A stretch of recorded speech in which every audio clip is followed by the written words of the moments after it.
Hello everyone, welcome to this channel. Odisha State Scholarship Portal +2 पास पिलांग पई जो laptop DBT scheme 2025-26 शिक्षा वर्ष पई केबे या डेडलाइन स्टार्ट होबो ता सहित एलिजिबिलिटी क्राइटेरिया कोन रहउची एई स्कॉलरशिप पई बा एई लैपटॉप डीबीटी स्कीम पई जा नाम होउची गोदावर्ष विद्यार्थी प्रोत्साहन योजना अधीन +2 पास पिलांक पई मिलिबो 30,000 टंका। जदि ए चैनल को प्रथम थर विजिट करथिबे चैनल को सब्सक्राइब करे सहित संग मान को शेयर करदेबे जा फल प्रत्येक स्कॉलरशिप अपडेट ए चैनल सर्वप्रथम पाई परिबे। चलो तो ए वीडियो स्टार्ट करिबा। 2025-26 शिक्षा वर्ष पई +2 रिजल्ट एपर्यंत डिक्लेयर हैनी जेपर्यंत डिक्लेयर हम ता किछि मास परे आपणकर एई स्टेट स्कॉलरशिप पोर्टल तार अपडेट पाई परिबे। तार ऑफिशियली पोर्टल बा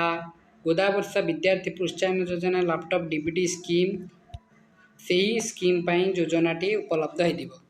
देखंतु department of higher education scheme name Godabarish विद्यार्थी प्रोत्साहन योजना ये हूँ एकाडेमी 2024-25 शिक्षा वर्ष ये लेखा हम 2025-26 शिक्षा वर्ष टी ऑल कैटेगरी पिला जमी general SC ST OBC SCBC EBC पिला ये स्कॉलरशिप रे अंतर्भुक्त कर समस्त क्लास बा कोर्स उपलब्ध जपरी +3 टू आरंभ करी paramedical allied science animal husbandry architect Ayurveda BD BSc जो माने जो कोर्स करचंती बा computer O level A level diploma PC बा +2 पर जो माने जो कोर्स करी थांदु ना कहीं कि ए स्कॉलरशिप पे एलिजिबल ए स्कॉलरशिप रो मिनिमम परसेंटेज रहिबा दरकार बा कटअप से ईयर कटअप बा से ईयर दरकार कौन document Aadhaar card student passport size marksheet of last examination यही अधीन 2024-25-26 30,000 मिल कि ताठू अधिक मिल एपर्यंत कौन सी गवर्नमेंट गाइडलाइन आसीनी। ये योजना खूब शीघ्र आरंभ होगा जाऊँगी 2025-26 शिक्षा वर्ष प्रोबेबली अगस्ट और सेप्टेम्बर सुधा ये नोटिफिकेशन बाहरी जीव ता पूर्वर आपण को समस्त को डीबीटी लिंक करने को पड़ो बैंक आधार सहित जहाँफल स्कॉलरशिप टी लैपटॉप डीबीटी स्कीम टी निजर Aadhaar enabled payment system EPS अनुसार निजर बैंक अकाउंट को 30,000 क्रेडिट हम जहाँफल लैपटॉप किणवाई विद्यार्थी को ये स्कीम टू उपलब्ध होउची। ताले सीएचएससी रिजल्ट उपरे निर्भर करे लैपटॉप डीबीटी पाई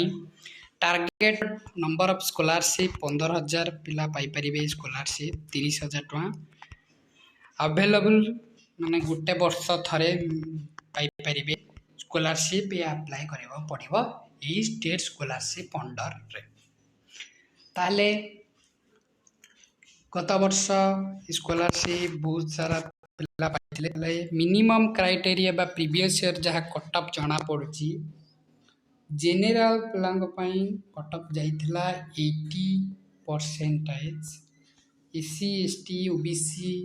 कर अलग अलग कटअप जाए मिनिमम 80% सब डिस्ट्रिक्ट को भारी करे ये प्रत्येक डिस्ट्रिक्ट अलग अलग कटअप लिस्ट प्रोवाइड रिजल्ट अनुसार स्कॉलरशिप पोर्टल रे